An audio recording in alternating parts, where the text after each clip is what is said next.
দেশকে যুদ্ধ বিধ্বস্ত গাজার মতো বিপর্যস্ত করে রেখে গেছেন শেখ হাসিনা। গার্ডিয়ানকে ডক্টর ইউনূস সুষ্ঠু নির্বাচন দিয়ে ক্ষমতা থেকে সরে যাওয়ার প্রতিশ্রুতি। অর্থ পাচারের শীর্ষে সাবেক প্রধানমন্ত্রী ও তার পরিবার, জানালো প্রেস উইং। দুদকের প্লট দুর্নীতি মামলার চার্জশিট অনুমোদন। আইডেন্টিফাই করা হয়েছে 11টা কোম্পানি এবং ইন্ডিভিজুয়ালস। তার মধ্যে প্রথমেই আছেন শেখ হাসিনা এবং তার ফ্যামিলি। টাকাটা কিভাবে আনা যায় এটা ত্বরান্বিত করার জন্য একটা আইন খুব শীঘ্রই করা হবে। অতীতের জন্য অনুতপ্ত কারামুক্ত শীর্ষ সন্ত্রাসীদের অনেকেই ফিরতে চান স্বাভাবিক জীবনে। নজরদারির পাশাপাশি সহায়তার আশ্বাস পুলিশের। সুস্থ জীবন চাই, আমি স্বাভাবিক মানুষের মতো অবাধ চলাফেরা করতে পারবো, এটা চাই। একজন অপরাধী, তিনি অপরাধমূলক কর্মকাণ্ড ছেড়ে দিয়ে স্বাভাবিক জীবনে ফিরে আসছেন বা ফিরে আসতে চাচ্ছেন, আমরা সেটাকে ওয়েলকাম করি। রাজধানীর হাবিবুল্লাহ বাহার কলেজের ভাইস প্রিন্সিপাল খুন। উত্তরখানের ভাড়া বাসা থেকে মরদেহ উদ্ধার। জানা যায়নি হত্যাকাণ্ডের মোটিভ। কফের চিহ্ন মনে হয়েছে চা পথে, হ্যাঁ গলায় এখান থেকে মনে হচ্ছে যে সুরা ঠুরা কিছু ঢুকাই দিছে এরকম। উনি খুব ভালো একজন মানুষ ছিলেন আর কি। আমাদের সাথে, আমাদের স্টুডেন্ট যারা ছিলেন, আমাদের সাথে একটা ভালো আন্ডারস্ট্যান্ডিং ছিল ওনার। বাসায় থাকা অবস্থায় একজন শিক্ষকের এভাবে মৃত্যু কোনোভাবেই মেনে নেওয়া যায় না।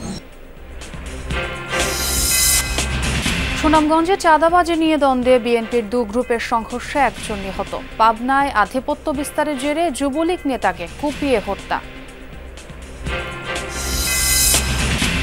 কার জটিলতায় পণ্য পাচ্ছে না নিম্ন আয়ের মানুষ, পরস্পরকে দায়ী করছে টিসিবি ও সিটি কর্পোরেশন। বিপাকে ডিলার আর সেবা গ্রহীতারা। কার্ডটা বাদ হয়ে গেছে, কেন বাদ হয়ে গেল? নাম্বার নাকি ভুল। তো নাম্বার কেন ভুলবে? আমরা তো ভুল দেই নেই। একটা কার্ড যে বাদ দিল, এটা চিন্তা ভাবনার বিষয় না। কেন আমাদের একটা কার্ড বাদ করে যাবে? কার্ড নিয়ে আসা না, তাই মাল কি করবো? এত ফ্যামিলি কার্ডের মাল আমি দিতে পারতেছি না, এই জন্য তো গোডাউনে পৌঁছতেছে। নারায়ণগঞ্জের বিভিন্ন স্থানের সরকারি জায়গা দখল করে দোকানপাট নির্মাণ, সড়কে যানবাহনের অবৈধ স্ট্যান্ড ও ভ্রাম্যমাণ দোকান বসিয়েও চলছে চাঁদা আদায়।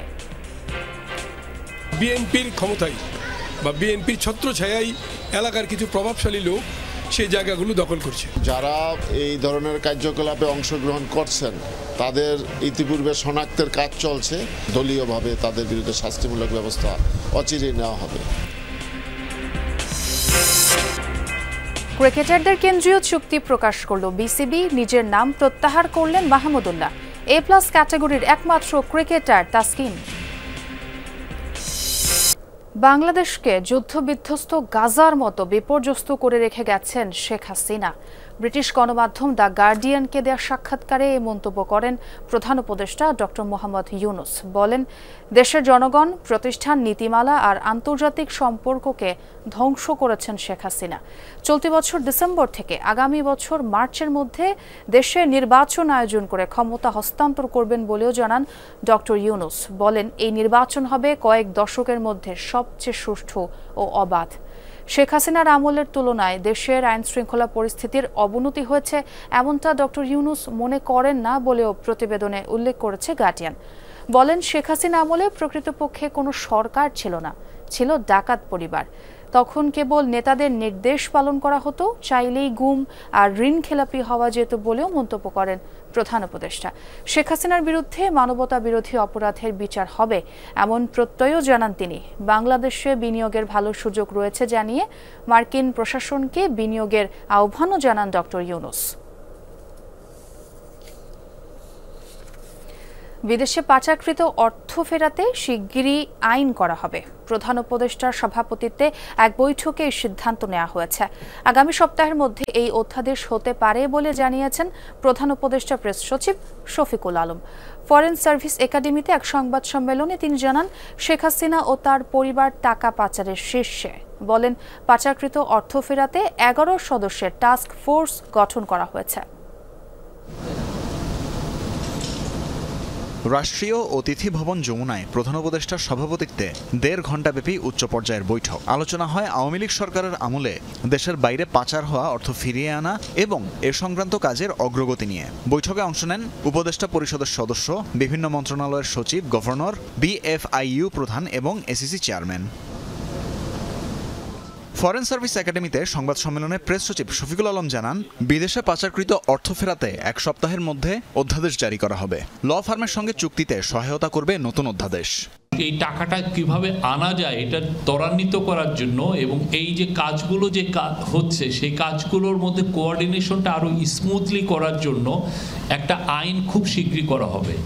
শফিকুল আলম জানান, উচ্চশিক্ষার নামে এক সেমিস্টারে 400 থেকে 500 কোটি টাকার মতো পাচারের ঘটনাও ঘটেছে। শুধু এক ব্যক্তির টিউশন ফির মাধ্যমেই পাচার হয় বিপুল পরিমাণ টাকা। চিলড্রেনের টিউশন ফি পাঠিয়েছেন 400 কোটি টাকার উপরে, 400-500 কোটি টাকা। মানে মানিটা লন্ডারিংটা কিভাবে হয়েছে দেখেন। খুব টপ ইউনিভার্সিটিতেও পড়ান, আপনার বছরের টিউশন ফি কত লাগে? ঊর্ধ্বে 1 কোটি টাকা, এর বেশি তো লাগার কথা না। প্রধান উপদেষ্টার প্রেস সচিব জানান, পাচারের শীর্ষে আছেন সাবেক প্রধানমন্ত্রী শেখ হাসিনা ও তার পরিবারের সদস্যরা। তাদের বিরুদ্ধে যুক্তরাষ্ট্র, যুক্তরাজ্য সহ 5টি দেশে অর্থ পাচারের তথ্য পাওয়া গেছে। প্রথমে আইডেন্টিফাই করা হয়েছে 11টা কোম্পানি এবং ইন্ডিভিজুয়ালস। তার মধ্যে প্রথমেই আছেন শেখ হাসিনা এবং তার ফ্যামিলি। এরই মধ্যে 84 জন অভিযুক্তের বিদেশ ভ্রমণে নিষেধাজ্ঞা দেওয়া হয়েছে। নেওয়া হয়েছে ব্যাংক হিসাব জব্দ ও সম্পদ ক্রোকের মতো পদক্ষেপও। 1817.73 কোটি টাকার দেশীয় সম্পদ ফ্রিজিং করা হয়েছে এবং অবরুদ্ধ ব্যাংক হিসাবের স্থিতি 872.24 কোটি টাকা। পাচারকৃত অর্থ ফেরাতে এখন থেকে প্রতি মাসে বৈঠক হবে বলেও জানান প্রেস সচিব। খুবই একটা টপ প্রায়োরিটি। তানভীর মৌসুম, যমুনা নিউজ, ঢাকা। অবৈধভাবে প্লট বরাদ্দ নেয় শেখ হাসিনা ও শেখ রেহানা এবং তাদের পরিবারের সদস্য সহ 23 জনের বিরুদ্ধে চার্জশিট দাখিলের অনুমোদন দিয়েছে দুর্নীতি দমন কমিশন দুদক। রাজধানীর পূর্বাঞ্চলের 60 কাঠা প্লট বরাদ্দ নেওয়ার প্রমাণ পেয়েছে দুদক। এছাড়াও ক্ষমতাচ্যুত সাবেক প্রধানমন্ত্রী শেখ হাসিনা ও তার পরিবারের বিরুদ্ধে অর্থ পাচারের অভিযোগ তদন্ত করছে কমিশন। সাবেক প্রধানমন্ত্রী শেখ হাসিনা ও তার পরিবারের বিরুদ্ধে পূর্বাচল নতুন শহর প্রকল্পে ক্ষমতার অপব্যবহার করে 10 কাঠা করে 6টি প্লট বরাদ্দ নেওয়ার অভিযোগ উঠেছে। দুদক জানায়, অভিযুক্তরা পূর্বাচলের কূটনৈতিক জোনের 10 কাঠা করে মোট 60 কাঠা জমি বরাদ্দ নিয়েছেন। ক্ষমতার অপব্যবহার করে জমি বরাদ্দ নেন পলাতক শেখ হাসিনা, তার ছেলে সজীব অজেদ জয়, মেয়ে সাইমা অজেদ পুতুল, ছোট বোন শেখ রেহানা, তার ছেলে রেদওয়ান মুজিব সিদ্দিকী ববি এবং মেয়ে আজমিনা সিদ্দিকী। এই মামলায় ক্ষমতার অপব্যবহারের দায়ে আসামি করা হয়েছে শেখ রেহানার বড় মেয়ে টিউলিপ সিদ্দিককেও। অবৈধ সে বরাদ্দের সাথে ছিলেন গণপূর্তের সাবেক সচিব মোহাম্মদ শহীদুল্লাহ খন্দকার, অতিরিক্ত সচিব কাজী ওয়াসি উদ্দিন, প্রশাসনিক কর্মকর্তা মোহাম্মদ সাইফুল ইসলাম সরকার, সিনিয়র সহকারী সচিব পূরবী গোলদার, রাজুকের সাবেক চেয়ারম্যান মোহাম্মদ আনিসুর রহমান মিয়া সহ 16 জন। গত জানুয়ারিতে শেখ হাসিনা, শেখ রেহানা ও তাদের সন্তানসহ 21 জনের বিরুদ্ধে 6টি মামলা করে সংস্থাটি। তদন্তে প্রমাণ পাওয়ায় চার্জশিটের অনুমোদন দেওয়া হয়েছে। চার্জশিটে আসামির তালিকায় নতুন করে যুক্ত হচ্ছেন সাবেক গৃহ ও গণপূর্ত প্রতিমন্ত্রী শরীফ আহমেদ ও শেখ হাসিনার সাবেক এপিএস মোহাম্মদ সালাউদ্দিন। শেখ হাসিনা সাবেক প্রধানমন্ত্রী গণপ্রজাতন্ত্রী বাংলাদেশ সরকারের প্রধানমন্ত্রী হিসেবে দায়িত্ব পালনকালে তার উপর অর্পিত ক্ষমতার অপব্যবহার করে নিজ মালিকানায় ও তার পুত্র, কন্যা, বোনের মেয়ে এবং বোনের ছেলের নামে ঢাকা শহরে বাড়ি বা ফ্ল্যাট বা আবাসন সুবিধা থাকার পরেও তা গোপন করে 6 জনের অনুকূলে 60 কাঠা জমি বরাদ্দ দেয়া সংক্রান্ত 6টি মামলা রুজু হয়েছিল। সেই মামলায় সংশ্লিষ্ট আসামিদের এজাহারনামেও এবং তদন্তে আগত আসামিদের বিরুদ্ধে চার্জশিট দাখিলের অনুমোদন প্রদান করা হয়েছে। তিনি বলেন, আইন অনুযায়ী শীঘ্রই আসামিদের গ্রেপ্তারের প্রক্রিয়া শুরু করবে দুদক। বিজ্ঞ আদালতে চার্জশিট দাখিলের পরে আইনানুগ প্রক্রিয়া অনুসরণ করে বিজ্ঞ আদালতে তাদেরকে গ্রেপ্তারের কার্যক্রম গ্রহণ করবেন। সমন ওয়ারেন্ট জারি হবে, সেগুলি যথাযথভাবে জারি করা হবে। তদন্তকারী দল যারা আছেন তারাও যারা সংশ্লিষ্ট আসামি রয়েছেন তাদেরকে গ্রেপ্তারের প্রক্রিয়া অব্যাহত রাখবে। এছাড়া শেখ হাসিনা ও শেখ রেহানার পরিবারের বিরুদ্ধে বিভিন্ন প্রকল্পে 80,000 কোটি টাকার দুর্নীতি ও $300 মিলিয়ন পাচার সহ বিভিন্ন অনিয়মের অনুসন্ধান করছে দুদক। আইন এবং বিধিমালা অনুসরণ করে কাজগুলো করছেন। রাজীব আহমেদ, যমুনা নিউজ, ঢাকা। অপরাধের অন্ধকার জগৎ ছেড়ে স্বাভাবিক জীবনযাপন করতে চান কারামুক্ত শীর্ষ সন্ত্রাসীদের অনেকে। অবশ্য ৫ আগস্ট পট পরিবর্তনের পর জেল থেকে মুক্তি পেয়ে কেউ কেউ এরই মধ্যে অপরাধ কর্মে ফিরে গেছেন বলে অভিযোগ উঠেছে। যারা ফিরতে চান তারা বলছেন অতীত কর্মকাণ্ডের জন্য অনুতপ্ত। এখন দরকার সবার সহমর্মিতা। আশিক মাহমুদের প্রতিবেদন। রাজধানীর বিভিন্ন থানায় মামলা ও অভিযোগের ভিত্তিতে ২৩ জনকে শীর্ষ সন্ত্রাসী উল্লেখ করে নাম প্রকাশ করা হয় ২০০১ সালে। তাদের ধরতে তখন পুরস্কারও ঘোষণা করে সরকার। ঘোষণার আগে পরে গ্রেপ্তার হন অনেকে, কেউ কেউ পালিয়ে যান বিদেশে। ওই সময় গ্রেপ্তার হওয়া ৮ জন প্রায় ২৪ বছর কারাভোগের পর বেরিয়েছেন গত আগস্টে। কয়েকজন অপরাধ জগতে ফিরে গেলেও কেউ কেউ অন্ধকার ছেড়ে আসতে চান স্বাভাবিক জীবনে। আমরা বাসা থেকে বের হই না, এলাকার মধ্যে। রায়ের বাজার এলাকার খন্দকার নাঈম আহমেদ ওরফে টিটন। তার দাবি, অপরাধ জগতে পরিচিত ইমন তার আত্মীয়। ইমনের সাথে ওঠা বসা থেকেই নাম লেখান তিনি। ছিল নানা ষড়যন্ত্র। মানুষ ওর কারণে তো আমাকে ভয় পাওয়া শুরু করলো আরো, আবার ইমনের সঙ্গে থাকাতে। হ্যাঁ, তখন আমি চিন্তা করলাম যে হিরোই জন্য সবাই ভোগে, সবাই ভোগে হিরোই জন্য। আমিও বললাম ঠিক আছে, আমি ওর সঙ্গে চলাফেরা করলাম। নিজের অপরাধের জন্য অনুতপ্ত টিটন এখন ফিরতে চান সুন্দর স্বাভাবিক জীবনে। হ্যাঁ, অনুশোচনা তো হবেই, অনুশোচনা হয়, কিন্তু আমার কাছে মনে হয়েছে যে আসলে এই জগতে এদের সাথে মিশাটাই আমার পাপ হয়েছে। ওই যে কথায় আছে না, সৎসঙ্গে স্বর্গবাস, অসৎসঙ্গে সর্বনাশ। তো আমি আসলে মানুষ বাছাই করতে আমার ভুল হয়েছে। যে ভুলের খেসারত আমাকে দিতে হয়েছে। এখন আমি হাজার মাথা ঠুকরার লোক আমি ফিরে পাবো না, পাবো সম্ভব না। আসলে এই জীবনটা একটা জীবন না। আপনারা সহযোগিতা করেন, আমার থেকে কোনো খারাপ কিছু পাবেন না। নাই, আমি এই জগৎটার আমি আসলে প্রচণ্ড ঘৃণা করি। স্বাভাবিক জীবনে ফিরতে চান এমন আরেকজন আব্বাস ওরফে কিলার আব্বাস। তিনিও ১২ মামলার আসামি হয়ে কারাগারে ছিলেন প্রায় ২৩ বছর। কারামুক্ত হয়েছেন ৫ আগস্টের পর। ভার্চুয়ালি যমুনা নিউজের কাছে নিজের ব্যাখ্যা দিয়েছেন আব্বাস। বলেছেন, অপরাধ যতটা করেছেন প্রচার হয়েছে তার চেয়ে অনেক বেশি। অনুতপ্ত অতীত নিয়ে। বন্ধু বান্ধবের চলতে গেছে, কিছু ছোটখাটো ভুল হয়েছে, কিন্তু ওগুলারই বেশিরভাগই মিথ্যা মামলা আমাদের নামে দেওয়া হয়েছে। কোন খুনের সাথে আমি সম্পৃক্ততা নাই। আমি সব মামলা বেকসুর খালাস পাইছি। এই ছোট খাটো ভুলগুলাই রাজনীতিবিদরা বা এলাকার সামাজিক তারা, প্রশাসন, তারা মিলে এই জিনিসগুলোর এত বড় করে তুলে ধরছে আমাদেরকে, যেটা আদৌ সত্য না। একটু জানতে চাই, আসলে এই জীবনটা কি আসলে ভালো, কতটা দুর্বিষহ? না ভাই, এটা এই জীবনটা আসলে কখনোই ভালো না। আমি ওই জীবনটা মনে করতেও চাই না। ৫ আগস্টের পর জেল থেকে ছাড়া পাওয়াদের আরেকজন মোহাম্মদপুরের ইমামুল হাসান হেলাল ওরফে পিচ্চি হেলাল। তার দাবি, ছাত্র দলের রাজনীতি করতে গিয়ে মোহাম্মদপুরের তৎকালীন আওয়ামী লীগ নেতা হাজী মকবুলের রসানলে পড়েন। একের পর এক মামলা দিয়ে জেলে পাঠানো হয় তাকে। ছাত্র রাজনীতির সাথেই জড়িত ছিলাম। যখন ৯৬ আওয়ামী লীগ ক্ষমতায় আসে, তারপরে আমাদের এলাকায় অত্র এলাকায় হাজী মকবুল এমপি ছিলেন। ওনার রোশানলে পড়ে রাজনীতিটা একটু আক্রোশমূলক হয়ে যায়, যে কারণে আমার বিরুদ্ধে বেশ কয়েকটা মামলা করেন এবং আমার নামের সাথে সন্ত্রাসী শব্দটা যুক্ত করে দেন। হেলাল জানান, গ্রেপ্তারের ১.৫ বছর পর তাকে ধরতে আবার পুরস্কার ঘোষণা করে সরকার। চরম বিতর্ক হয় এটি নিয়ে। হঠাৎ করে আমি দেখতে পাই যে সরকার শীর্ষ সন্ত্রাসীর তালিকা ঘোষণা করে ধরিয়ে দেওয়ার ব্যাপারে পুরস্কার সাথে ঘোষণা করে। সেখানে আমার নাম অন্তর্ভুক্ত করা হয়। কারাগারে থাকা অবস্থায় কিভাবে আমার নাম এই ধরিয়ে দেওয়ার ব্যাপারে পুরস্কার ঘোষণায় আমার নাম এসেছে আমি ঠিক নিজেও জানি না। এটা অবশ্যই ষড়যন্ত্র এবং আক্রোশের বহিঃপ্রকাশ ছিল। যেহেতু রাজনীতির সাথে জড়িত ছিলাম, দলের ভিতরে পক্ষ বিপক্ষ আছে, এবং এই পুরস্কারটা নিয়ে সরকার তখন খুব বিব্রতকর অবস্থায় পড়েছিল, কারণ এই পুরস্কার ঘোষণার পরের দিনই জাতীয় পত্রিকায় প্রকাশিত হয়েছিল হেলালের পুরস্কার নিয়ে দেখে। টিটন, হেলাল, আব্বাসরা বলছেন, তাদের নামে কেউ অপরাধ করলে যেন গ্রেপ্তার করা হয়। স্বাভাবিক জীবনে ফিরতে সমাজ ও রাষ্ট্রের সহায়তা চান তারা। এগুলোর সাথে কোনো সম্পৃক্ততা নাই।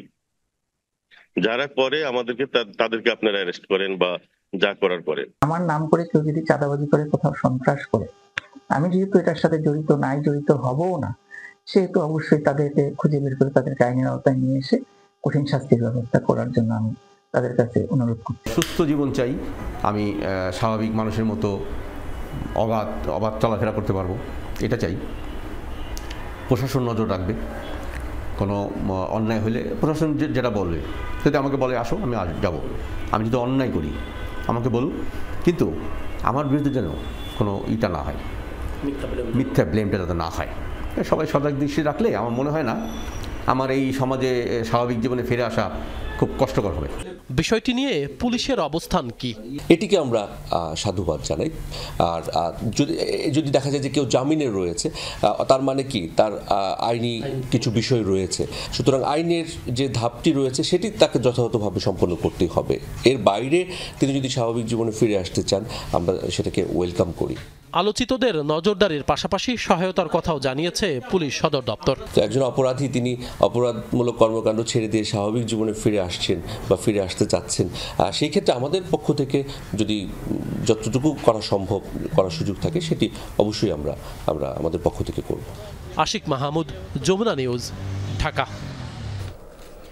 দুর্বৃত্তের ছুরিকাঘাতে খুন হয়েছেন রাজধানীর হাবিবুল্লাহ বাহার কলেজের ভারপ্রাপ্ত ভাইস প্রিন্সিপাল মোহাম্মদ সাইফুর রহমান ভূঁইয়া। মরদেহ ময়নাতদন্তের জন্য সোহরাওয়ার্দী মেডিকেলে নেওয়া হয়েছে। এ হত্যাকাণ্ডের সুষ্ঠু তদন্ত ও বিচারের দাবি জানিয়েছে পরিবার ও তার সহকর্মীরা। রাজধানীর উত্তরখানের পশ্চিমপাড়ায় ভাড়া বাসায় একাই থাকতেন রাজধানীর হাবিবুল্লাহ বাহার কলেজের ভারপ্রাপ্ত ভাইস প্রিন্সিপাল মোহাম্মদ সাইফুর রহমান ভূঁইয়া। সোমবার ভোররাতে বাসায় ঢুকে দুর্বৃত্তরা তাকে এলোপাথারি কুপিয়ে জখম করে। পরে প্রতিবেশীরা উত্তরখানের একটি হাসপাতালে নিয়ে গেলে চিকিৎসক তাকে মৃত ঘোষণা করেন। আমাদেরকে হাসপাতাল কর্তৃপক্ষ থেকে দুপুরের দিকে আমাদের সাথে যোগাযোগ করেছে, তো জানার পরে আমরা ওনার পরিবারের লোকজনের সাথে যোগাযোগ করি। তারপরে আমাদের কলেজ থেকে প্রিন্সিপাল স্যার সহ আমরা একটা টিম ওইখানে যাই। কোপের চিহ্ন মনে হচ্ছে চা পথে গলায়, এখান থেকে মনে হচ্ছে যে সুরাঠুরা কিছু ঢুকাই দিছে এরকম। নিহতের ভাই হত্যাকাণ্ডের সুষ্ঠু বিচার চান। তারা কেউ জানতেন না তিনি উত্তরখানের কোন বাসায় ভাড়া থাকতেন। সে যে ওইখানে বাসা নেই সেটাও জানে না, ওই যে তার সেখানে তার বাসা হলো আপনার শান্তিনগর। কে বা তারা তার কোপাইলো, আমরা তো পুলিশের কাছ থেকে জানলাম যে তার গলায় আঘাত, মাথায় আঘাত। গত 4 মাস ধরে তিনি 2 সন্তান ও স্ত্রী ছাড়াই থাকতেন ওই বাসায়। মাঝে মধ্যে তিনি স্ত্রী সন্তানদের সাথে দেখা করতে শান্তিনগরের বাসায় আসলেও তারা উত্তরখানের অবস্থান সম্পর্কে জানতেন না বলে জানান স্ত্রী। আমাকে ওসি স্যার যেটা বললেন যে আমার ওখানে একটা জমি আছে উত্তরখানে 2.5 কাঠা, জমির আশেপাশে সে একটা রুমের বাসা ভাড়া নিয়ে থাকতো। আমি কিন্তু এটা জানতাম না যে সে বাসা ওখানে ভাড়া নিয়েছে। নভেম্বরের শুরু থেকেই বাসায় একেবারে ইরেগুলার হয়ে যায়, সে বাসায় আর আসতো না মানে ওই কাগজপত্র গুছাতে, ব্যাগপত্র গুছাতে এইটুকুই তার থাকা হতো। আমি তাকে জিজ্ঞেস করতাম যে তুমি কোথায় থাকো রাতের বেলা, আমার ফ্রেন্ডের বাসায়। কারোর সাথে কোনো বিরোধের বিষয় জানতেন না তার সহকর্মী স্বজনরা। উনি খুব ভালো একজন মানুষ ছিলেন আর কি। আমাদের সাথে, আমাদের স্টুডেন্ট যারা ছিলেন আমাদের সাথে একটা ভালো আন্ডারস্ট্যান্ডিং ছিল ওনার। বাসায় থাকা অবস্থায় একজন শিক্ষকের এভাবে মৃত্যু কোনোভাবেই মেনে নেওয়া যায় না। আমরা চাই, আমরা দাবি করছি শিক্ষক সমাজের পক্ষ থেকে, কলেজের পক্ষ থেকে যে এটা খুব দ্রুত অপরাধীদের ধরা হোক। আমরা চাই যে একজন শিক্ষকের মৃত্যু ঘটেছে মানে আমাদের পুরো শিক্ষক জাতির গায়ে হাত উঠেছে, মৃত্যু ঘটছে, এর আমরা সুষ্ঠু তদন্ত এবং সুষ্ঠু বিচার চাই। এ ঘটনায় উত্তরখান থানায় পরিবার বাদী হয়ে হত্যা মামলা দায়ের করেছে। তানভীর সিদ্দিক টিপু, যমুনা নিউজ, ঢাকা। সুনামগঞ্জে চাঁদাবাজি নিয়ে দ্বন্দ্বে বিএনপির দুপক্ষের সংঘর্ষে 1 জন নিহত হয়েছে, আহত হয়েছে অন্তত 20 জন। সোমবার রাতে মধ্যনগর উপজেলার মহিষখলা বাজারে ঘটনা ঘটে। স্থানীয়রা জানান, বংশীকুণ্ডা উত্তর ইউনিয়নের মহিষখলা বর্ডার রোড দিয়ে প্রতিদিন বালু ও পাথরবাহী ট্রাক চলাচল করে। এসব গাড়ি থেকে নিয়মিত অবৈধভাবে চাঁদা তোলা হয়। এর নিয়ন্ত্রণকে কেন্দ্র করে বংশীকুণ্ডার উত্তর ইউনিয়ন যুবদলের সাবেক সভাপতি হযরত আলী ও দক্ষিণ ইউনিয়ন ছাত্রদল নেতা হারুন মাহমুদের লোকজনের মধ্যে বাকবিতণ্ডা হয়। এক পর্যায়ে দুপক্ষ সংঘর্ষে জড়িয়ে পড়ে। এ সময় মোহাম্মদ আলী নামের এক বৃদ্ধ নিহত হন। আহত হয় অন্তত 20 জন। তাদের উদ্ধার করে হাসপাতালে নেওয়া হয়। পাবনায় আধিপত্য বিস্তারের জেরে যুবলীগের এক নেতাকে কুপিয়ে হত্যা করা হয়েছে। পুলিশ জানায়, সোমবার রাতে সাথিয়ার চকপাটা উত্তরপাড়ায় এ ঘটনা ঘটে। এলাকার দখল নিয়ে স্থানীয় খালেক, ইমু ও মিঠুর সাথে দীর্ঘদিন ধরে বিরোধ চলছিল উপজেলা যুবলীগের প্রস্তাবিত কমিটির সাংগঠনিক সম্পাদক আমিরুল ইসলামের। এর জেরে রাতে আমিরুলের ছোট ভাইকে মারধর করে ইমুর লোকজন। খবর শুনে আমিরুল ঘটনাস্থলে গেলে তাকে কুপিয়ে জখম করে অভিযুক্তরা। স্থানীয়রা উদ্ধার করে হাসপাতালে নিলে চিকিৎসক আমিরুলকে মৃত ঘোষণা করেন। এ ঘটনায় ইমু ও মিঠুকে আটক করেছে পুলিশ। তারাও একসময় আওয়ামী লীগের রাজনীতির সাথে জড়িত ছিল।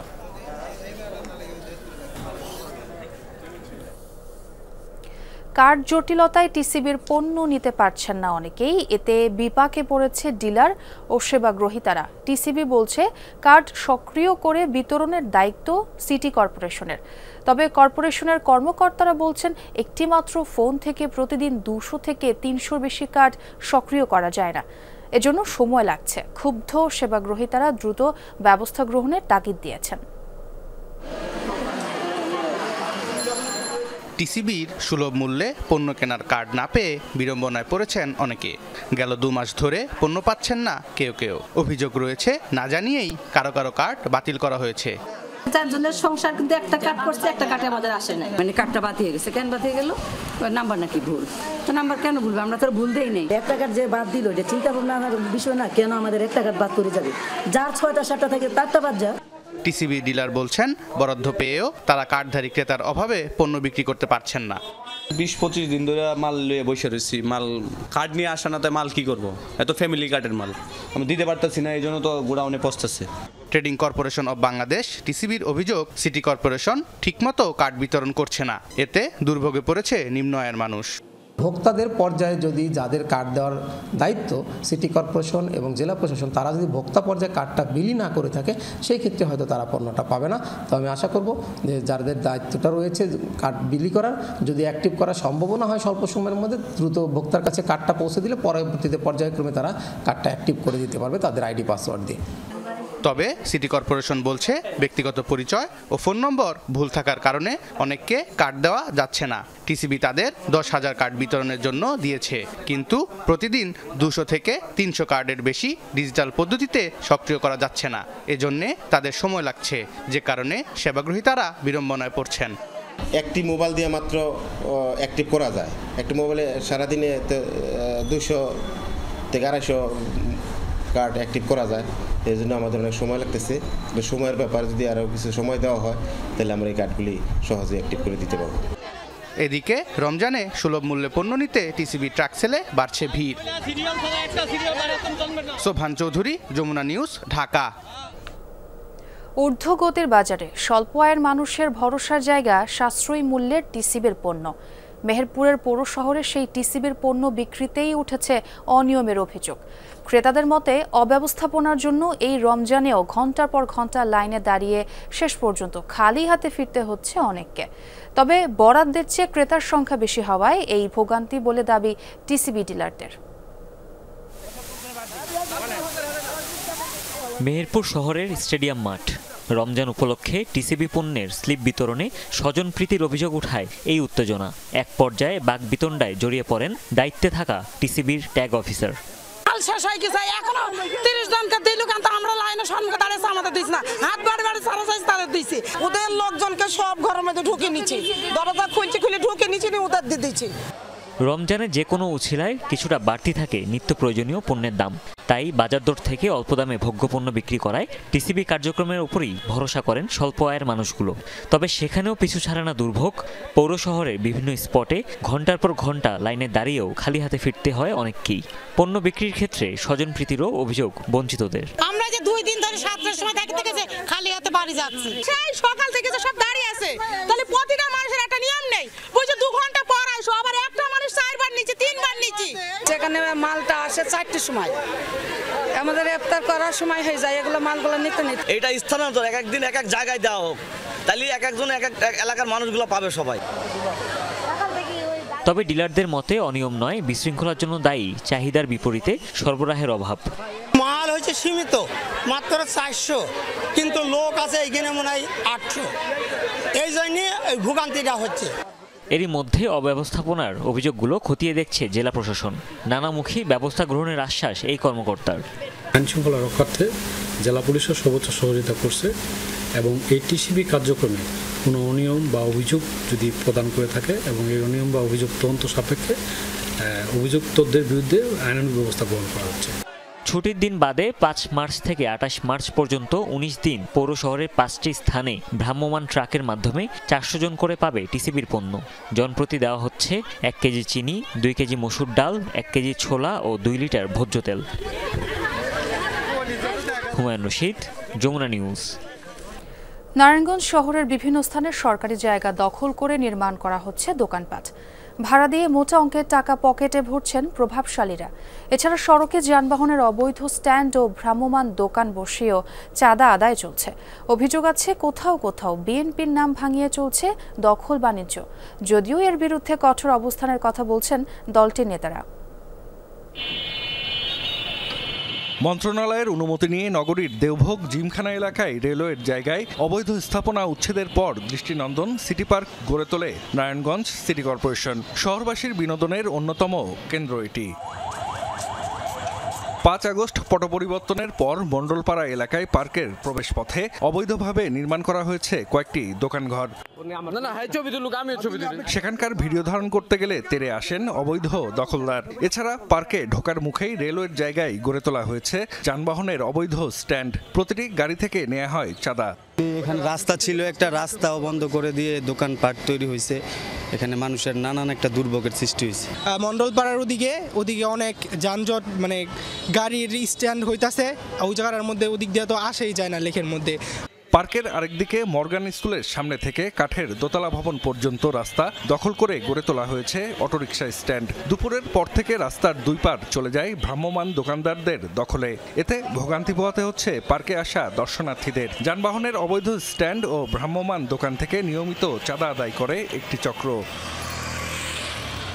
শহরের ডিআইটি রেল কলোনি জামে মসজিদের সামনে রেলওয়ের জায়গা দখল করে নির্মাণ করা হয়েছে সেমিপাকা মার্কেট। এছাড়া মিন্নতালি মাজার মসজিদ গলির রাস্তা দখল করে দোকান নির্মাণেরও অভিযোগ উঠেছে। সবাই তো সিস্টেমের কাছে বন্দী, আর লোকাল পলিটিক্যাল যে ব্যাপারগুলো হয়ে থাকে তারা তো একটা শক্তি ব্যবহার করে থাকে, এটা আপনারা অবশ্যই জানেন। আর প্রশাসনও দেখা গেছে যে ওদের একটা ওতপ্রোতভাবে একটা জড়িততা থাকে আর কি। অভিযোগ আছে দখল বাণিজ্য, বিভিন্ন স্থানে যানবাহনের অবৈধ স্ট্যান্ড ও ভ্রাম্যমাণ দোকান বসিয়ে চাঁদা আদায়কারীরা কেউ কেউ বিএনপি ও সহযোগী সংগঠনের রাজনীতির সাথে জড়িত। অন্যদিকে বিএনপি নেতারা বলছেন দলের নাম ভাঙিয়ে কেউ অপকর্ম করলে নেওয়া হবে কঠোর ব্যবস্থা। বিশেষ করে বিএনপির ক্ষমতায় বা বিএনপির ছত্রছায়ায় এলাকার কিছু প্রভাবশালী লোক সেই জায়গাগুলো দখল করছে। ফলে একদিকে যেমন মানুষের নিরবিচ্ছিন্ন চলার পথ রুদ্ধ হচ্ছে, আরেকদিকে দখলদারিত্ব কায়েম হচ্ছে। যারা এই ধরনের কার্যকলাপে অংশগ্রহণ করছেন তাদের ইতিপূর্বে শনাক্তের কাজ চলছে। যদি কেউ এই শনাক্তর মধ্যে পড়েন তাহলে তাদেরকে দলীয়ভাবে তাদের বিরুদ্ধে শাস্তিমূলক ব্যবস্থা অচিরেই নেওয়া হবে। সিটি কর্পোরেশন বলছে পার্কের যেসব জায়গা দখল হয়েছে তা রেলওয়ের, তাই ব্যবস্থা নেবে রেল কর্তৃপক্ষ। আর রেলওয়ের ভূসম্পত্তি কর্মকর্তার আশ্বাস ঈদের পর অবৈধ স্থাপনা উচ্ছেদের। যদি আমাদের পার্কের এলাকার মধ্যে কেউ যদি দখলে আসে সেটা অবশ্যই আমরা দেখব, এবং আমাদের পার্কের মধ্যে কেউ দখল করেছে এইরকম সংবাদ এখন পর্যন্ত আমার কাছে নাই। তো কন্টিনিউ প্রসেস চলছে ভাই। আমরা এই যে উচ্ছেদ করলাম এই ঈদের আগে অনেকগুলা, ঈদের পরে আবার শুরু করব। নগরবাসীর প্রত্যাশা দখল বাণিজ্যের বিরুদ্ধে দ্রুত কঠোর ব্যবস্থা নেবে প্রশাসন। জাহিদ হাসান, যমুনা নিউজ। এদিকে নরসিংদীতে তুচ্ছ ঘটনাকে কেন্দ্র করে এক যুবককে কুপিয়ে হত্যার ঘটনা ঘটেছে। সোমবার রাতে পলাশের জয়নগর গ্রামে খুন হয় সুমন নামের এক ব্যক্তি। পুলিশ জানায় অটোরিকশা ভাড়া করা নিয়ে হিমেলের সাথে একই এলাকার মুকুল মিয়ার বাগবিতণ্ডা হয়। এর জেরে রাতে ছুরি ছেনি সহ দেশীয় অস্ত্র নিয়ে মুকুলের বাড়িতে যায় হিমেল ও তার সহযোগীরা। মুকুল ঘর থেকে বের না হলেও শব্দ শুনে ঘটনা দেখতে আসেন প্রতিবেশী সুমন মিয়া। এ সময় তাকে মুকুলের লোক ভেবে ধারালো অস্ত্র দিয়ে কুপিয়ে পালিয়ে যায় হিমেল। সুমনকে উদ্ধার করে হাসপাতালে নিলে চিকিৎসক মৃত ঘোষণা করেন। ঝিনাইদহের এক যুবককে যশোরে ডেকে এনে শরীরে আগুন ধরিয়ে দেওয়ার ঘটনার 5 দিন পর চিকিৎসাধীন অবস্থায় প্রাণ হারিয়েছেন ওই যুবক। সোমবার ঢাকা মেডিকেলের বার্ন ইউনিটে মারা যান অর্কিড। পুলিশ জানায় মাসখানেক আগে ঝিনাইদহের কালীগঞ্জের মনিরুজ্জামান রিঙ্কুর স্ত্রী তারিনকে নিয়ে পালিয়ে বিয়ে করে অর্কিড। এরপর থেকেই বিভিন্ন জায়গায় আত্মগোপনে ছিল তারা। 5 মার্চ তারিনের বাড়ি যশোরের কসবা রায়পাড়ায় অর্কিডকে মীমাংসার জন্য ডাকে রিঙ্কু। এ সময় অর্কিডকে কুপিয়ে আহত করে রিঙ্কু ও তারিন। পরে তার কাছ থেকে প্রায় 3.5 লাখ টাকা ছিনিয়ে নিয়ে গায়ে কেরোসিন ঢেলে আগুন ধরিয়ে দেয়। ঝিনাইদহের হরিণাকুণ্ডুতে 4 বছরের শিশুকে ধর্ষণের মামলায় এক যুবককে গ্রেফতার করেছে পুলিশ। সোমবার রাতে জেলা ডিবি পুলিশের সাইবার ক্রাইম ইনভেস্টিগেশন সেলের সদস্যরা অভিযান চালিয়ে অভিযুক্ত ইমরানকে চুয়াডাঙ্গার সরোজগঞ্জ থেকে গ্রেফতার করে। পুলিশ জানায়, গত 27 ফেব্রুয়ারি রাজমিস্ত্রি ইমরান হোসেন চকলেট খাওয়ানোর প্রলোভন দেখিয়ে শিশুটিকে বাড়ির পাশের ভুট্টু খেতে নিয়ে যায়, চালায় পাশবিক নির্যাতন। ঘটনার পর শিশুটির পরিবার লোকলজ্জার ভয়ে দীর্ঘ সময় বিষয়টি আড়াল করে রাখে এবং নিজেদের মধ্যে মীমাংসার চেষ্টা করে। পরে বিষয়টি জানাজানি হলে পুলিশের সহায়তায় সোমবার দুপুরে মামলা করেন তারা। শিশুটিকে ঝিনাইদহ সদর হাসপাতালের ওয়ান স্টপ ক্রাইসিস সেন্টারে পাঠানো হয়েছে। নারীর প্রতি সহিংসতা, নিপীড়ন ও ধর্ষণের প্রতিবাদে কয়েক জেলায় বিক্ষোভ ও মশাল মিছিল হয়েছে। সোমবার রাতে চট্টগ্রামে হালিশহরে ছাত্র জনতার আয়োজনে মশাল মিছিল বের হয়। মিছিলটি নগরীর বড়পোল থেকে শুরু হয়ে শান্তিবাগে এসে শেষ হয়। এদিকে আইন পরিবর্তনের মাধ্যমে ধর্ষণের সর্বোচ্চ শাস্তি মৃত্যুদণ্ড কার্যকরের দাবিতে খাগড়াছড়িতেও মশাল মিছিল হয়েছে। জাতীয় নাগরিক পার্টি জেলা শাখার ব্যানারে শহরের চেঙ্গিস স্কয়ার থেকে বের করা হয় মিছিলটি।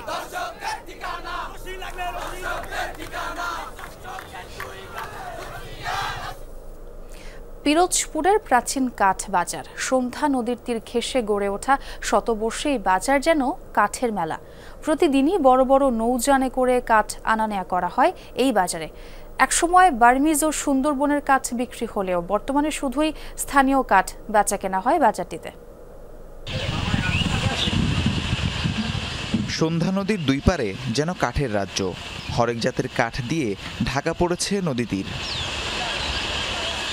পিরোজপুরের নেসারাবাদ উপজেলার এই কাঠ বাজার প্রায় 150 বছরের পুরনো। একসময় সুন্দরবনের কাঠের পাশাপাশি পাহাড়ি ও বার্মিজ কাঠও মিলত এই বাজারে। সময়ের ব্যবধানে সরকারের নিষেধাজ্ঞায় এখন শুধু স্থানীয়ভাবে উৎপাদিত কাঠ বেচে কেনা হয়। প্রতিদিনই সন্ধ্যা নদীর বুক চিরে শত শত ট্রলার কাঠ নিয়ে আসে এই বাজারে। পটুয়াখালী বাউফল থেকে আসছি, গাছ নিয়ে এসেছি ট্রলারে, এই সড়ককাঠির বাজারে বিক্রি করার জন্য আসছি। কালীশুরি, কালাইয়া, বাউফল, ভোলা, অত্যন্ত আম্মুয়া জাম্মুয়া সব জায়গা থেকে এখানে কাঠ আসে, ব্যাপারে নিয়ে আসে। আমাদের এখানে 95% মানুষ এই কাঠের ব্যবসার সাথে জড়িত, আর জীবিকা নির্ভর করে প্রায় 99.5% মানুষ এইখান দিয়ে। দক্ষিণাঞ্চলের বিভিন্ন জেলায় উৎপাদিত মেহগনি, রেইনট্রি, করই, সেগুন সহ বিভিন্ন প্রজাতির কাঠ বিক্রি হয় গোল কাঠের বাজারে। নির্ধারিত কমিশন দিয়ে স্থানীয় এজেন্টদের মাধ্যমে ব্যবসায়ীরা কাঠগুলো বিক্রি করেন। এরপর তা চলে যায় দেশের নানা প্রান্তে। ঐতিহ্যবাহী কাঠের মোকাম, এখানে দূর দূর থেকে কাঠ নিয়ে আসে, বিশেষ করে দক্ষিণ অঞ্চল থেকে বেশি কাঠ নিয়ে আসে। দল মত নির্বিশেষে আমরা ব্যবসা করি। আমাদের এখানে কোনো দ্বন্দ্ব, কোনো বিধেভেদ নাই। এখানে বাংলাদেশের 75 অঞ্চল থেকে এখানে সবাই কাঠ ক্রয় বিক্রয় করতে আসে। কাঠের সহজলভ্যতার কারণে এই অঞ্চলে গড়ে উঠেছে ফার্নিচারের ব্যবসা, যাতে বহু মানুষের কর্মসংস্থান তৈরি হয়েছে। রাহিম সারোয়ার, যমুনা নিউজ। রমজানে মুড়ির চাহিদা বেড়ে যায় কয়েক গুণ। ফলে মুড়ি উৎপাদনে দিন রাত এক করে কাজ করছে ঝালকাঠির নলছিটি উপজেলার কারিগররা। তবে বছরের অন্য সময় খুব বেশি ক্রেতা না থাকায় কষ্টে দিন কাটে তাদের। এই পেশায় জড়িতদের জীবনমান উন্নয়নে সহযোগিতার আশ্বাস দিয়েছে স্থানীয় বিসিক কর্তৃপক্ষ। শলা দিয়ে দুলিয়ে দুলিয়ে মাটির পাত্রে ভাজা হচ্ছে দেশি মুড়ি। মোটা ধানের চাল থেকে শুধু লবণ পানি দিয়ে হাতে ভেজে তৈরি হয় এসব মুড়ি, যা স্বাস্থ্যসম্মত এবং খেতেও সুস্বাদু। ঝালকাঠির নলছিটি উপজেলার অন্তত 10টি গ্রামে বংশ পরম্পরায় এই কাজ করছে বেশ কয়েকটি পরিবার। রমজান এলেই স্বাভাবিকের চেয়ে ব্যস্ততা বেড়ে যায় কয়েক গুণ। ক্ষতিকারক কোনো রাসায়নিক ব্যবহার না করায় এই মুড়ির চাহিদাও রয়েছে বেশ। দূর দূরান্ত থেকে ব্যবসায়ীরা এসে নিয়ে যাচ্ছেন সুস্বাদু এসব মুড়ি। মুসলমান ভাইরা রোজায় আমার কাছে মুড়ি বেচতে আসে 20 টাকা সের। দেখা গেছে যে 30 কেজি চাল বেচলে আমি 600 টাকা রোজগার করতে পারি। রোজায় 11 মাসের মাল একসাথে চলে, এই জন্য অনেক ব্যাপক লেবার লাগে 3 গুণ। সারাদিন কাজ চলে ডে নাইটে। দবদবিয়ার মুড়ির কথা শুনলে অনেকেই চমক লাগে যে আসলে তো দবদবিয়ার মুড়িটা খুবই ভালো মুড়ি। আমাদের মুড়ি বিভিন্ন অঞ্চলে যায়। জেলার ঐতিহ্যবাহী খাবারটি টিকিয়ে রাখতে এই পেশায় জড়িতদের সহজ শর্তে ঋণ প্রদান এবং কারিগরি সহায়তার আশ্বাস বিসিক শিল্পনগরী কর্মকর্তার। এই শিল্পের সাথে যে শতাধিক পরিবার জড়িত রয়েছে তারা যদি বিসিকের কাছে তাদের সহায়তা চায়, বিশেষ করে আর্থিক এবং কারিগরি উভয় সহায়তা বিসিক প্রদান করবে এবং এই শিল্পগুলোর তালিকা বিসিকের নিকট আছে। বিসিক সার্বক্ষণিক ওনাদের সাথে যোগাযোগ করতেছে। ক্ষতিকারক রাসায়নিক মুক্ত এসব মুড়ি ভেজে জীবিকা নির্বাহ করছে জেলার শতাধিক পরিবার। সাইফ আহমেদ, যমুনা নিউজ। 2025 সালে ক্রিকেটারদের কেন্দ্রীয় চুক্তির তালিকা প্রকাশ করেছে বিসিবি, যেখানে ফেব্রুয়ারি মাস পর্যন্ত বি ক্যাটাগরিতে থাকা মাহমুদুল্লাহ রিয়াদ প্রত্যাহার করে নিয়েছেন নিজের নাম। আর ওয়ানডে থেকে অবসর নেওয়ায় এ ক্যাটাগরির পরিবর্তে মুশফিকের জায়গা হয়েছে বি ক্যাটাগরিতে। তালিকার এ প্লাস ক্যাটাগরির একমাত্র ক্রিকেটার তাসকিন আহমেদ। চুক্তি থেকে বাদ পড়েছেন সাকিব সহ 5 ক্রিকেটার। সোমবার সকালে যমুনা টিভির এক্সপার্ট টেবিল অনুষ্ঠানে মাহমুদুল্লাহ রিয়াদের ভবিষ্যৎ নিয়ে কথা বলেন পরিচালক নাজমুল আবেদিন ফাহিম, যেখানে আবেগ দিয়ে কোনো সিদ্ধান্ত নেওয়া হবে না বলেও জানান তিনি। তবে সে সুযোগ দেননি রিয়াদ। বিসিবিকে নিজেই অনুরোধ করেন কেন্দ্রীয় চুক্তিতে তাকে না রাখতে। এরপর সন্ধ্যায় কেন্দ্রীয় চুক্তির আনুষ্ঠানিক তালিকা প্রকাশ করে বিসিবি, যেখানে মার্চ থেকে থাকবে না বি ক্যাটাগরিতে থাকা মাহমুদুল্লাহ রিয়াদের নাম। পরিবর্তন এসেছে আরেক অভিজ্ঞ মুশফিকুর রহিমের ক্ষেত্রেও। ফেব্রুয়ারি পর্যন্ত এ ক্যাটাগরিতে থাকলেও ওয়ানডে থেকে অবসর নেয় মার্চ থেকে এই উইকেটরক্ষক ব্যাটারের জায়গা হবে বি ক্যাটাগরিতে। এর আগে ফরম্যাট অনুযায়ী কেন্দ্রীয় চুক্তি করা হলেও এবার ভিন্নতা এনেছে বিসিবি। নতুন তালিকা করা হয়েছে এ প্লাস, এ, বি, সি ও ডি এই 5 ক্যাটাগরিতে, যেখানে এ প্লাস ক্যাটাগরির একমাত্র ক্রিকেটার পেসার তাসকিন আহমেদ। মাসে তার বেতন 10 লাখ টাকা। এ ক্যাটাগরিতে আছেন নাজমুল শান্ত, মেহেদি মিরাজ ও লিটন দাস। তারা পাবেন মাসে 8 লাখ টাকা করে। ক্যাটাগরি বিতে 6 লাখ টাকা বেতন পাবেন মুমিনুল হক, তাইজুল ইসলাম, মুস্তাফিজুর রহমান, তাওহিদ হৃদয়, হাসান মাহমুদ ও নাহিদ রানা। আর সি ক্যাটাগরিতে রাখা হয়েছে সাদমান, সৌম্য, জাকের আলী, তানজিদ, রিশাদ, তানজিম ও শেখ মেহেদিকে। তাদের বেতন মাসে 4 লাখ টাকা করে। সবশেষ ডি ক্যাটাগরিতে আছেন নাসুম আহমেদ ও খালেদ আহমেদ। তারা পাবেন 2 লাখ টাকা বেতন। কেন্দ্রীয় চুক্তিতে প্রথমবারের মতো জায়গা করে নিয়েছেন পেসার নাহিদ রানা, জাকের আলী, রিশাদ হোসেন ও তানজিদ হাসান, যেখানে বি ক্যাটাগরিতে আছেন নাহিদ আর বাকি 3 জন আছেন সি ক্যাটাগরিতে। নতুন চুক্তি থেকে বাদ পড়েছেন সাকিব, নুরুল হাসান, জাকির, মাহমুদুল ও নাইম হাসান। চুক্তিতে ফিরেছেন সৌম্য সরকার ও সাদমান ইসলাম। 2027 বিশ্বকাপের কথা মাথায় রেখে এখন থেকেই দল গোছানো ও পরিকল্পনা সাজানো শুরু করেছে বোর্ড, জানিয়েছেন পরিচালক নাজমুল আবেদিন ফাহিম। 2027 আমরা কি করব সেটার কাজ আমরা এখন থেকে শুরু করে দিতে চাই এবং সেখানে আমরা আমাদের চেষ্টা থাকবে খুব বোল্ড ডিসিশন নেওয়ার। আমরা ইমোশনাল ডিসিশন চেষ্টা করব যেন নিতে না হয়। আমাদের চেষ্টা থাকবে যুক্তিসঙ্গত যে ডিসিশনগুলি নেওয়া উচিত সেগুলি নেব। নতুন চুক্তিতে শুধু বেতন গ্রেড নয়, বাড়ছে ক্রিকেটারদের ম্যাচ ফিও। Mujrabin Tarek, Jamuna sports. Social handle এক্সে রীতিমতো বাঘ যুদ্ধে জড়ালেন ধনকুবের ইলন মাস্ক ও পোল্যান্ডের পররাষ্ট্রমন্ত্রী রেডোস্লাভ সিকোরস্কি। রাশিয়া ইউক্রেন যুদ্ধে কিয়েভের সেনাদেরকে দেয়া মাস্ক মালিকানাধীন ইন্টারনেট পরিষেবা স্টারলিংক বন্ধ করাকে কেন্দ্র করে শুরু হয় বাগবিতণ্ডা। পররাষ্ট্রমন্ত্রীকে ব্যঙ্গ করে স্মল ম্যান বলে কটূক্তিও করেন মাস্ক।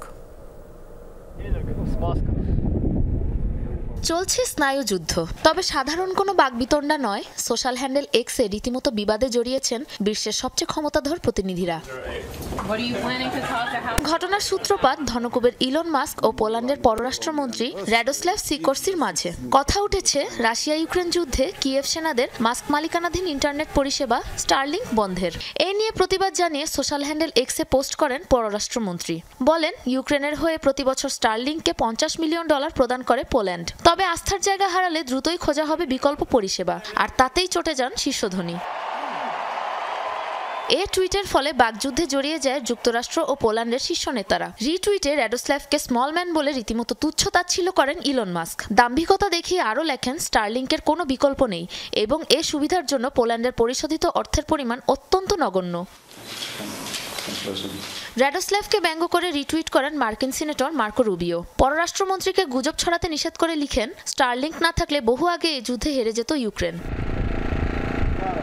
এদিকে পরিস্থিতি যাই হোক, কিয়েভ বাহিনীকে স্টারলিংক পরিষেবা দেওয়া বন্ধ করবে না বলে বিবৃতি দিয়েছেন স্বয়ং স্বত্বাধিকারী মাস্ক। এই উত্তপ্ত পরিস্থিতি নিয়ন্ত্রণে এগিয়ে আসেন পোল্যান্ডের প্রধানমন্ত্রী ডোনাল্ড টাস্ক। মিত্রশক্তির একে অন্যকে সম্মান জানানো ও কটূক্তি না করার আহ্বান জানিয়েছেন তিনি। সাবরিনা নুসরাত, যমুনা নিউজ। চীন, রাশিয়া ও ইরানের যৌথ উদ্যোগে শুরু হয়েছে সামরিক মহড়া মেরিটাইম সিকিউরিটি বেল্ট 2025। ইরানের সাবাহার বন্দরে আয়োজিত হচ্ছে এ মহড়ার পঞ্চম আসর। অংশ নিয়েছে আফগানিস্তান, কাজাখস্তান, ওমান, পাকিস্তান, কাতার, ইরাক সহ আরও কয়েকটি দেশের সেনা ও নৌ সদস্যরা। শেখানো হচ্ছে যুদ্ধযান পরিচালনা ও রণক্ষেত্রের বিভিন্ন গুরুত্বপূর্ণ কৌশল। মাঝ সমুদ্রে ভাসছে বিশালাকার রণতরী, তার চারপাশে ঘুরপাক খাচ্ছে যুদ্ধ বিমান। রণক্ষেত্রের এসব যান পরিচালনা ও বিভিন্ন কৌশলগত প্রশিক্ষণ দিচ্ছে চীন ও রাশিয়ার সশস্ত্র বাহিনী। বিশ্বের দুই পরাশক্তি চীন, রাশিয়া, ইরানকে সাথে নিয়ে মেরিটাইম সিকিউরিটি বেল 2025-এর পঞ্চম আসরের এই মহড়ার আয়োজন করেছে। ইরানের সাবাহার বন্দর এলাকায় এই মহড়ায় অংশ নিচ্ছে আফগানিস্তান, কাজাখস্তান, ওমান, পাকিস্তান, কাতার, ইরাক, সংযুক্ত আরব আমিরাত, দক্ষিণ আফ্রিকা ও শ্রীলঙ্কার প্রতিনিধি দল। অংশগ্রহণকারী দেশগুলোর সেনা ও নৌ সদস্যদের রণকৌশল, সামুদ্রিক লক্ষ্যবস্তুতে আঘাত, সামরিক অপারেশন ও সার্চ অ্যান্ড রেস্কিউ মিশন পরিচালনায় পারদর্শী করতেই এই মহড়ার আয়োজন। পশ্চিমা বিশ্বের নেতৃত্বাধীন শাসন ব্যবস্থাকে চ্যালেঞ্জ জানাতে এ পদক্ষেপের কথা জানিয়েছে ইরান। তবে এ মহড়া নিয়ে একটুও চিন্তিত নয় পশ্চিমা বিশ্বের সবচেয়ে ক্ষমতাধর দেশ মার্কিন যুক্তরাষ্ট্রের president Donald Trump. Sabrina Nusrat, Jamuna news.